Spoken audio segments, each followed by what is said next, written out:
پاکستان کی تاریخ کے یہ وہ وزیر اعظم نگراں وزیر اعظم ہے جن کے لیے اتنا اضطراب پایا جا رہا ہے، اور شہر اقتدار کے کچھ حلقوں کے اندر تو بہت ہی اضطراب پایا جا رہا ہے۔ اچھا، مزے کی خبر یہ ہے کہ میں ابھی ٹرانسمیشن شروع کرنے سے پہلے ایک جگہ پر موجود تھی، اور اس جگہ سے مجھے یہ معلوم ہوا ہے کہ ایک دو دن کے اندر جو معاملہ حل ہونا تھا وہ شاید ابھی آگے چلے گا۔ اور کیوں چلے گا؟ کیونکہ 14 اگست کی بہت ساری تقریبات کے معاملات میں شاید شہباز شریف صاحب ادھر موجود ہوں گے بذات پرائم منسٹر۔ بڑی انٹرسٹنگ سچویشن تھی جب میں نے یہ سنا، کچھ جن ذرائع نے مجھے بتایا، ان سے سن کے I was obviously a little shocked as well۔ اس کے ساتھ ساتھ ہی پیپلز پارٹی اور PMLN میں ابھی ٹھنی ہوئی ہے کہ نگراں وزیر اعظم نے اصل میں بننا کون ہے۔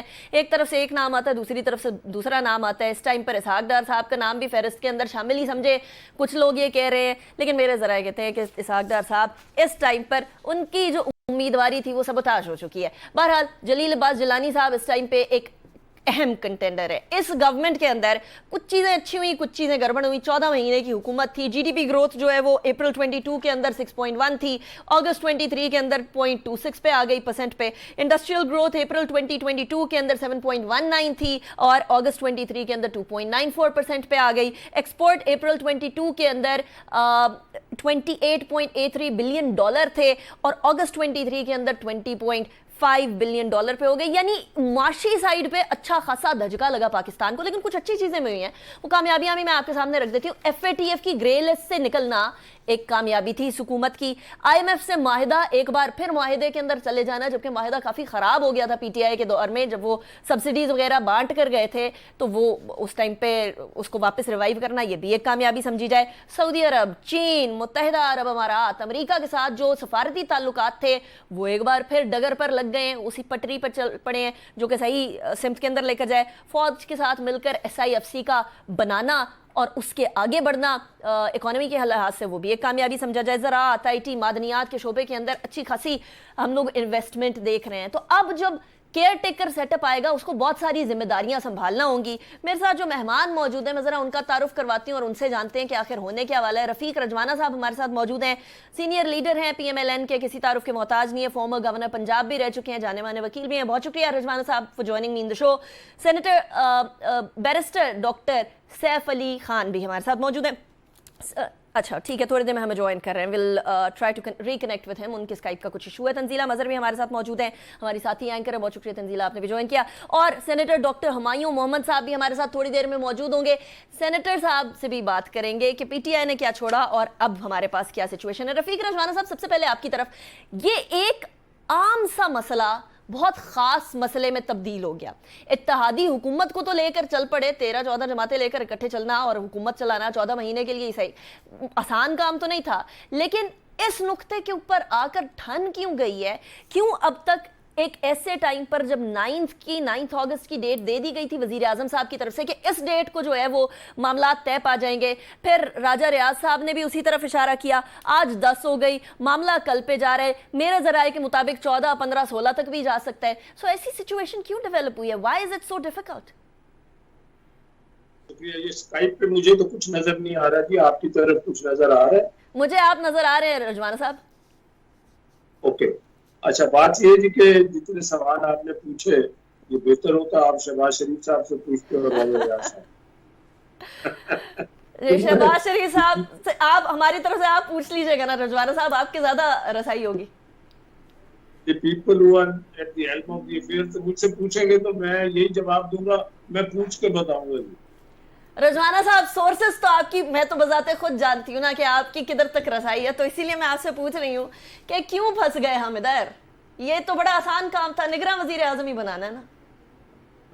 دیکھیں آسان کام تھا تو آسان کام بھی سوچ سمجھ کے کیا جاتا ہے، اگر کر رہے ہیں تو گھر سے اٹھتے ہیں اس کو سوچ سمجھ کے ہونے دیں، اچھی بات ہے۔ جتنی کنسنٹریشن ہوگی وزڈم ہوگی اس میں اچھی بات ہے، تو اس میں تو برائی تو نہیں ہے۔ وہ 4 دن میں کیا بگڑنے والا ہے؟ خدا نہ خواستہ کچھ نہیں بگڑنے والا ہے۔ اچھا تو مطلب 4 دن تو ہم آپ کی بات کے مطابق 4 دن تو ہم پکے ہی سمجھ لیں؟ پکے سے مراد یہ، میں تو اپنی اسسمنٹ بتا رہا ہوں نا، ابھی آپ نے 14-10 کا نام دیا، میں سن رہا تھا انٹرو میں، تو میں ویسے کہہ رہا ہوں تو کوئی 2-3 دن ڈیلے بھی نہیں ہے، کنسنٹریٹو، دیکھیں کنسنٹریٹو پروسیس ہے۔